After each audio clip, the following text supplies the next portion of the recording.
Merci de nous suivre sur l'ensemble de nos plateformes et sur la 95.5 Prestige FM pour vous informer. Au sommaire de cette édition,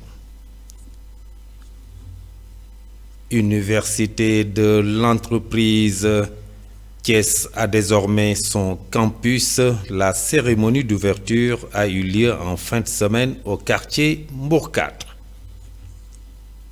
L'Association des ouvriers de la région de Thiès avait initié au mois de novembre dernier un acte citoyen. Le ministre de l'Éducation a envoyé une délégation pour leur rendre visite. Et puis, les journées de clôture de la révision de la loi d'orientation agro-pastorale. Ce vendredi, le gouverneur de la région a dirigé une rencontre. La page de l'actualité nationale avant celle de l'actualité internationale et la page des sports viendra boucler ce journal dans un court instant. Le développement.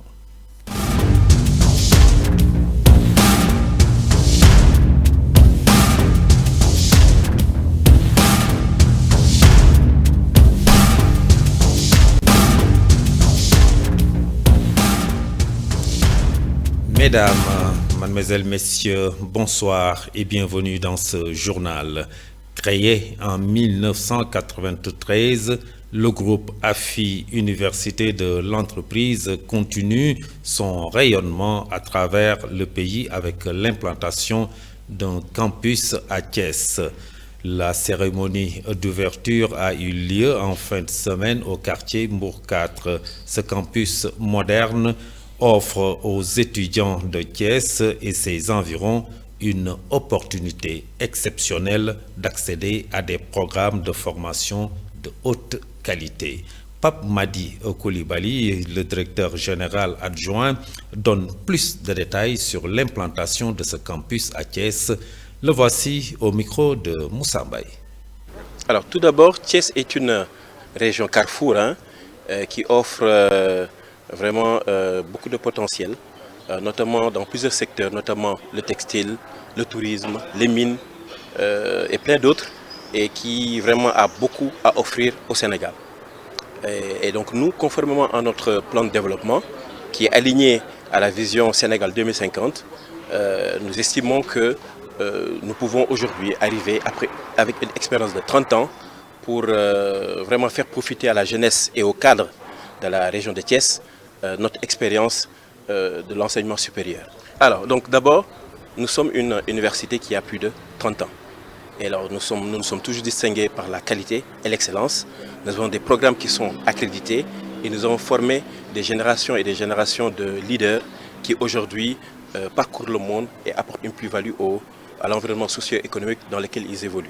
Alors, donc d'abord, c'est les secteurs des filières du tertiaire, tout ce qui est banque, assurance, finance, sciences économiques et de gestion, qui sont des filières transversales et qui permettent à tout type d'entreprise de pouvoir prospérer. Nous avons également des formations dans le domaine des technologies, n'est-ce pas, et bien sûr pour les sciences humaines. L'offre a été étudiée et nous avons mis en place une cellule pour réfléchir un peu sur les besoins de Thiès. Nous avons fait des études de terrain pour vraiment mieux axer la formation par rapport aux besoins locaux. La condition de base, bien sûr, c'est le bac, n'est-ce pas? Après, il doit remplir un dossier, n'est-ce pas? Il y a une étude de dossier, et puis après il y a un entretien pour voir un peu qu'est-ce qu'il vaut. Voilà, donc il y a des formations de base qui sont orientées, donc des formations LMD qui nécessitent le bac, mais il y a des formations également de capacitation, n'est-ce pas, qu'on appelle les CPS, les certificats de professionnels de spécialité, qui permettent à tout un chacun, selon le niveau, de pouvoir faire des formations de courte durée et de rejoindre l'entreprise. Alors nous sommes installés à Mbour 4, en face de l'antenne RTS. Restons sur cette cérémonie d'ouverture qui a vu la présence des autorités éducatives, politiques et religieuses, ainsi que des étudiants venus de Dakar. Mamadou Diagne Gaye, le responsable du campus de l'Université de l'entreprise, affirme que cette nouvelle implantation est une réponse positive à l'employabilité des jeunes et aux exigences du marché. Mamadou Diagne-Gaye est toujours au micro de Moussa Mbaye. Donc on est présent à Thiès parce que tout simplement nous savons qu'aujourd'hui le Sénégal ne se limite pas à Dakar. Et pour qu'on puisse avoir une formation de qualité, il faut naturellement que les gens se déploient dans les régions et pour avoir accès à la formation, parce que les étudiants ont du mal à vivre à Dakar avec toutes les charges locatives et autres. Donc c'est en ce sens que le top management de AFI a décidé véritablement de s'implanter dans les régions pour que la formation soit accessible à tout le monde. AFI offre aux jeunes de Thiès des formations professionnalisantes. Parce que nous, notre mission, c'est de former des jeunes capables de prendre en charge leur destin par des formations professionnalisantes dès la première année qui permet à l'étudiant d'avoir des soft skills qui lui permettent de pouvoir véritablement réussir sa mission et être utile à lui et à sa famille et au pays. Donc c'est après avoir étudié le marché de l'emploi, cette problématique aujourd'hui qui se pose aujourd'hui au niveau des États africains et des États sénégalais, c'est à partir de ces postulats que nous avons bien réfléchi et essayé de nous orienter vers des formations professionnelles jusqu'à implanter une université au niveau de Thiès. Donc nous avons 35 filières réparties dans 4 domaines. Dans 4 domaines de formation, que sont les sciences de gestion économique, les réseaux informatiques réseaux, supply chain management, logistique et autres. Donc voilà, en tout cas, toutes ces formations que nous développons aujourd'hui au sein de notre université. Donc nous lançons un appel à tous les jeunes thiessois de venir se former. Sans une formation digne de son nom, on ne peut pas aspirer à avoir un bon emploi. AFI, c'est une école de qualité qui a 31 années d'existence. Donc, et ces formations sont orientées métiers. C'est pourquoi nous disons AFI, Université de l'entreprise. Les slogans, l'Université de l'entreprise. Donc, on est... AFI, Université de l'entreprise. L'association des ouvriers de la région de Thiès avait initié au mois de novembre 2024 un acte citoyen qui consistait à réfectionner plus de 600 tables-bancs dans certains établissements scolaires de la cité du Rail. Cet engagement citoyen avait fait le tour du pays à travers les réseaux sociaux. Ayant eu écho de ce geste justement émanant des ouvriers de Thiès, le ministre de l'Éducation nationale a envoyé une équipe conduite par la coordinatrice départementale des constructions scolaires pour constater de visu ces réalisations. Ainsi, Aïda Ndiaye Mbaye a salué le courage de ces ouvriers qui ont montré un engagement patriotique au profit de l'éducation. La voici, elle est au micro de Moustapha Mbaye et Madiop Mbao. Nous, on est là à côté de l'entreprise, donc les entreprises qui ont gagné les marchés du ministère de l'Éducation nationale à travers son bras technique, la direction des constructions scolaires que nous représentons au niveau de chaque département. Donc nous, on est là à côté de l'entreprise pour le suivi et la supervision, pour que tout se passe bien au niveau des normes de construction, pour que l'entreprise respecte les normes de construction et que nous ayons des infrastructures de qualité. Quand j'ai entendu parler de cette association des artisans qui a aujourd'hui organisé cette journée de réhabilitation, de réparation de tables-bancs, vraiment, je me suis dit que je vais me joindre à vous, parce que c'est un geste noble. On a ce problème-là et l'équipement représente vraiment... c'est important l'équipement, parce que déjà des tables-bancs, on n'en a pas assez. On a des tables-bancs vraiment qui sont un peu... détachés et tout ça, donc on les jette à côté, on peut les récupérer. On voit les enfants qui s'assoient à 4 et ils sont vraiment à l'étroit et c'est des conditions vraiment difficiles. Et là, ça soulage vraiment les élèves. Ça m'a vraiment marqué et je me suis dit que vraiment il fallait que je sois là vraiment pour les encourager. Et puis on va parler de cette association, hein, parce que déjà au niveau de la direction des constructions, il faut qu'on sache que vraiment il y a des gens qui sont là, des patriotes qui sont là au service de l'école et qui sont toujours au service de l'école, parce que c'est un dimanche, hein, C'est des gens qui travaillent, c'est des chefs d'entreprise. Ils ont tout laissé et ils se sont sacrifiés un dimanche pour venir vraiment soulager ces écoles-là. Nous, on est là à côté. Ces ouvriers, d'ailleurs, pour mieux prendre en charge les membres de cette association sur le domaine sanitaire, ont fait des démarches au niveau de la couverture sanitaire universelle pour enrôler une partie de ses membres. Cette approche a été concrétisée par le directeur régional de la CSU qui a saisi l'occasion lors de cette visite de la délégation du ministre de l'Éducation nationale pour confirmer leur initiative. André Demba Ouad est le directeur régional de la couverture sanitaire universelle. Le voici au micro de nos reporters Moustapha Mbaye, Madiop Mbaou. Ma venue ici était d'abord de participer à cette journée de mobilisation et d'investissement des ouvriers de Thiès, de l'association des ouvriers de la région de Thiès. Et d'autre part, c'est parce que ensemble, nous avons convenu de travailler ensemble dans le domaine de la protection sociale, de la sécurité sociale des travailleurs, de leur association. Ainsi, nous allons signer une convention. Ils sont venus déjà vers nous et ont déjà versé leur droit d'adhésion pour la santé. Maintenant, nous allons leur assurer une prise en charge, eux et leurs familles, à hauteur de 80% pour les soins dans les structures publiques et de 50% au niveau des officines de pharmacie pour les médicaments. Et même dans le secteur, l'offre de santé privée, nous prenons en charge jusqu'à 50%. Mais au-delà de l'assurance maladie, de leur assurance maladie, nous mettons en place aussi des risques, des prestations sociales, comme la retraite. C'est des travailleurs de l'économie informelle. Ils vont travailler jusqu'à 60 ans, ne vont pas avoir de retraite. Alors nous avons pensé qu'il était important que nous instituions cette prestation liée à la retraite.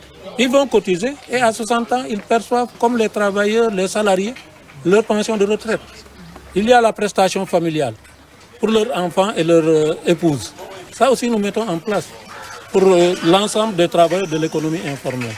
Au-delà de la prestation familiale, nous avons aussi l'accident de travail. Eux, le travail qu'ils font les expose à l'accident, comme tout autre travailleur, les jakartamans et autres. Demain, s'il est confronté à un accident, à une invalidité, au-delà des soins que nous lui assurons, nous allons assurer une prime. Pendant qu'il est invalide, qu'il ne peut pas travailler, nous lui assurons une prime quotidienne qui pourra remplacer sa dépense quotidienne. Ma venue ici était d'abord de participer. Je vous le disais tout de suite dans le sommaire, les journées de clôture de la révision de la loi d'orientation agro-pastorale se sont déroulées vendredi sous la présidence du gouverneur de la région de Thiès, Sayer Ndao. Plusieurs échanges ont eu lieu entre les acteurs dans ce domaine. Ismaël Sow, président des éleveurs du Sénégal, est revenu sur les objectifs fixés lors de ces journées. Nous l'écoutons, il est au micro de Mambiram Sissegaï Moussambay. Pour nous, c'est une très bonne chose parce que ça nous permet quand même de donner ce que nous pensons et aussi contribuer en matière d'équilibre même. Parce que tout à l'heure, j'ai remis, monsieur le gouverneur de la région de Thiès, notre contribution que les éleveurs ont fait, ça fait longtemps, mais nous, on l'a gardé jusqu'à aujourd'hui. Le reste, le problème que nous avons, nous, vous le comprenez, parce qu'il y avait toujours des conflits entre les éleveurs et les agriculteurs. Là aussi, nous, on les pose devant les autorités. Je pense qu'ils vont prendre en compte ce que nous disons, parce que parfois c'est la mauvaise organisation entre les éleveurs et les agriculteurs. Il y a parfois des couloirs de passage que nous ne tenons pas en compte comme il faut. Et aussi, parfois, il y a les éleveurs qui conduisent leur troupeau vers la brousse ou là où on abreuve les animaux ou dans les marchés à bétail. Mais parfois, les couloirs de passage ne répondent pas aux normes qu'il faut. Moi, je pense que c'est important quand même que nous continuons et voir ce que nous devrons faire vraiment pour être vigilants toujours auprès des gens qui écrivent les textes. Parce que vous comprenez aussi au niveau de l'Assemblée nationale, il y a la commission qui doit réviser ce que nous envoyons. Après l'Assemblée nationale aussi, il y a le décret d'application. Là aussi, nous, ça nous fait peur. Est-ce que le décret d'application va prendre en compte ce que nous disons comme il faut? Là aussi, il faut prêter attention. Le reste aussi, que vous m'avez parlé tout à l'heure, la politique, qu'est-ce que nous pouvons faire pour autosuffisance de moutons tabasques et d'autres choses. J'ai dit que parfois, si la politique foncière est bonne, il n'y a pas de problème. Parce que si on fait la politique qui prend en compte le secteur élevage comme il faut et le secteur agriculture, ça nous permettra vraiment de régler le problème d'autosuffisance.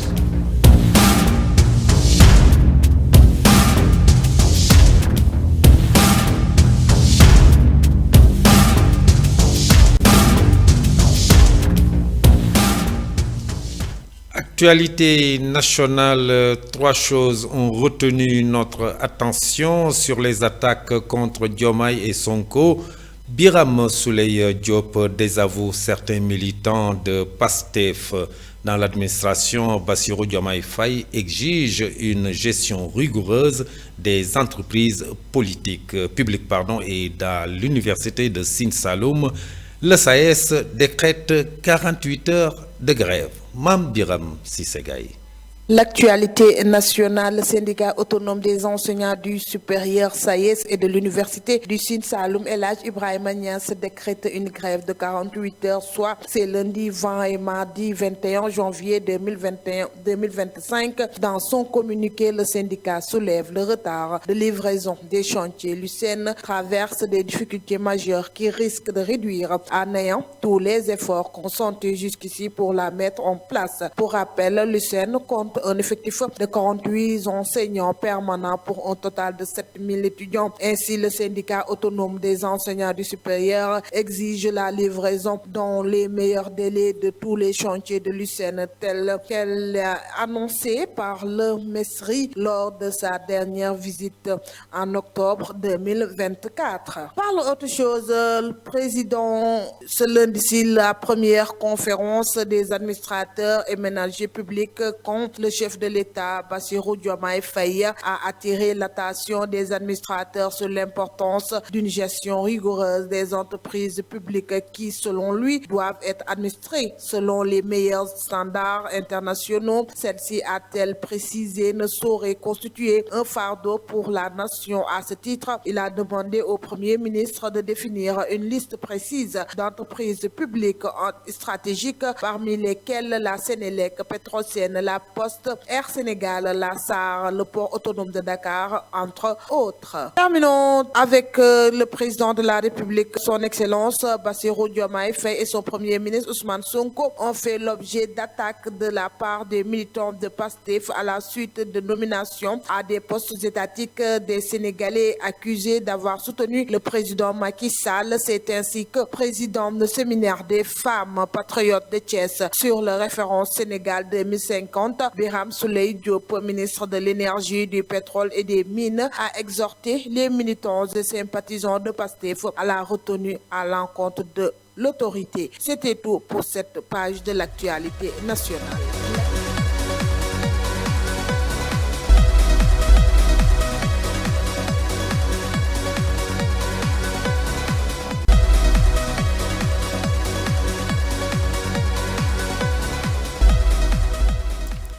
Informations internationales, l'Iran dévoile une base navale souterraine et qu'en Israël qui libère 90 Palestiniens au deuxième jour du cessez-le-feu à Gaza. Et au Nigeria, 86 morts et une cinquantaine de blessés dans l'explosion d'un camion citerne. C'est un rapide survol signé Mamadou Saturnion.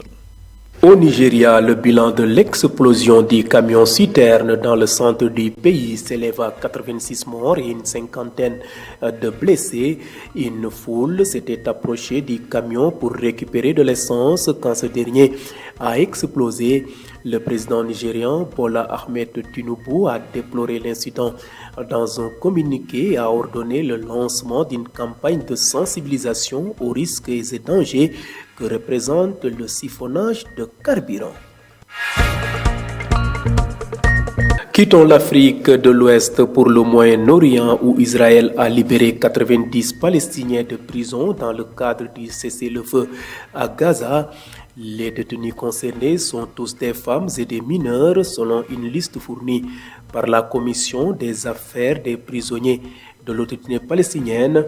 Ils sont sortis de la prison militaire d'Ofer en Cisjordanie occupée d'un centre de détention à Jérusalem peu après minuit ce lundi, a rappelé que le cessez-le-feu entre l'État hébreu et le groupe islamiste est entré en vigueur dimanche matin à 11h15 heure locale. Bouclons rapide de survol de l'actualité internationale toujours au Moyen-Orient. À la veille de l'arrivée au pouvoir du président américain Donald Trump, l'Iran a voulu faire une nouvelle démonstration de force en dévoilant une base navale souterraine avec des centaines de bateaux rapides. Le général Hossein Salami, chef des gardiens de la révolution, et le général Ali Reza Tangsiri, commandant de la marine des gardiens, ont visité le site. Cette base, située dans le golfe Persique, a été montrée quelques jours après une base souterraine de missiles capables d'atteindre Israël. Sur les images diffusées par la télévision d'État, on voit des centaines de petits bateaux. Selon le commandant de la marine des gardiens de la Révolution, certains de ces bateaux peuvent atteindre une vitesse de 180 km/h et lancer des missiles en même temps. 3 de ces bateaux suffisent à faire couler un grand navire ennemi, a déclaré le général Ali Reza Tangsiri, le commandant de la marine des gardiens de la Révolution. Il a ajouté que Téhéran possédait d'autres bases du même genre dans le golfe Persique et pouvait très facilement faire face aux menaces. Au Nigeria, le bilan de l'ex.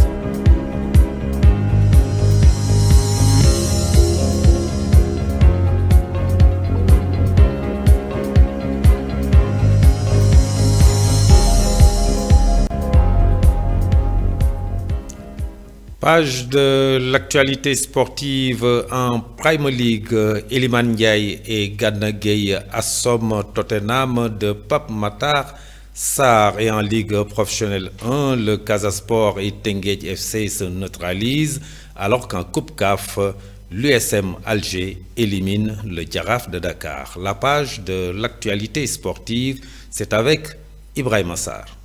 L'actualité sportive, le Jaraaf de Dakar ne verra pas les quarts de finale de la Coupe de la Confédération. Les hommes de Malik Daf ont été battus par l'USM Alger sur le score de 2-0 lors de la 6e et dernière journée de la phase de poule. Malgré leur besoin d'un simple point pour valider leur ticket, les Sénégalais ont échoué face à une équipe algérienne bien organisée. Cette défaite a profité à l'ASEC Mimosa qui a écrasé Europa United 4-0. Les Ivoiriens vont accompagner les Algériens au tour suivant. Parlons autre chose, le Casa Sport a tenu en échec le champion à titre Teungueth FC ce dimanche dans le cadre de la 12e journée. Le Casa Sport étant le dur mais reste tout de même un adversaire coriace. L'équipe phare de Ziguinchor a en effet tenu en échec Teungueth FC dans une rencontre qui a fini sur le score de 0 but partout. Le champion en titre continuait ainsi sa dégringolade au classement en concédant son 5e match nul de la saison. Et pour terminer, porté par Gana Gueye et Iliman Ndiaye, Everton s'est offert une victoire de prestige face à Tottenham de Pape Matar Sarr au Goodison Park. Iliman Ndiaye a illuminé de son talent le match contre Tottenham. L'attaquant sénégalais s'est offert un festival pour offrir le 3e but à Everton. C'était tout pour cette actualité sportive. Merci à Mam Biram Sissegaye pour les actualités nationales, Mamadou Saturne Ndione pour les informations internationales. Et merci à vous, Ibrahima Sarr, pour cette page sportive qui vient boucler ce journal. Merci de l'avoir suivi. Passez une excellente fin de soirée. Au revoir.